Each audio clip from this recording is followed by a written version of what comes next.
నమస్తే. Welcome to I news. నేను హిమ. అంతర్జాతీయ రాజకీయాల్లో మరొక షాకింగ్ పరిణామం జరిగింది. అగ్రరాజ్యం అమెరికా అధ్యక్షుడు డొనాల్డ్ ట్రంప్ తాజాగా ఒక బాంబు లాంటి ప్రకటన చేశారు.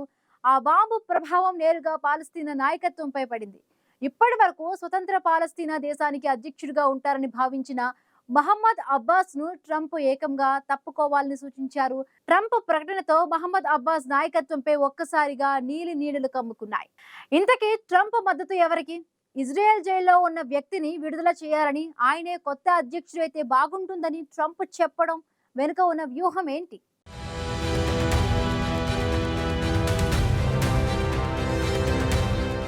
పాలస్తీనా అథారిటీ అధిపతి మహమ్మద్ అబ్బాస్ కు ఇది బిగ్ షాక్. టైమ్ మ్యాగజైన్ తో మాట్లాడిన డొనాల్డ్ ట్రంప్ మహమ్మద్ అబ్బాస్ తెలివైన వ్యక్తే కావచ్చు, కానీ ప్రస్తుతం పాలస్తీనాకు అవసరమైన నాయకుడు ఆయన కాదు అని స్పష్టం చేశారు. అబ్బాస్ ను వృద్ధుడిగా అభివర్ణించిన ట్రంప్ ఆయన నాయకత్వంపై ప్రపంచం పెట్టుకున్న అంచనాలను తలకిందులు చేశారు.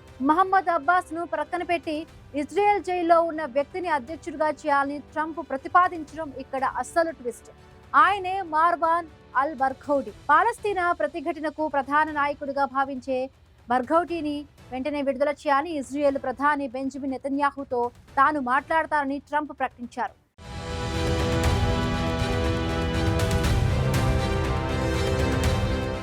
వాస్తవానికి 2002లో అరెస్టు చేయబడిన బర్ఘౌటిని కొత్త అధ్యక్షుడిగా చేయాలని హమాస్ గ్రూప్ కూడా ప్రయత్నిస్తోంది. ప్రస్తుతం పాలస్తీనాలో వ్యతిరేకతను ఎదుర్కొంటున్న మహమ్మద్ అబ్బాస్ అమెరికా, యూరోపియన్ దేశాల ఆదేశాలకు అనుగుణంగా నడుచుకుంటారని చాలా మంది పాలస్తీనియన్లు ఆరోపిస్తూ ఉన్నారు.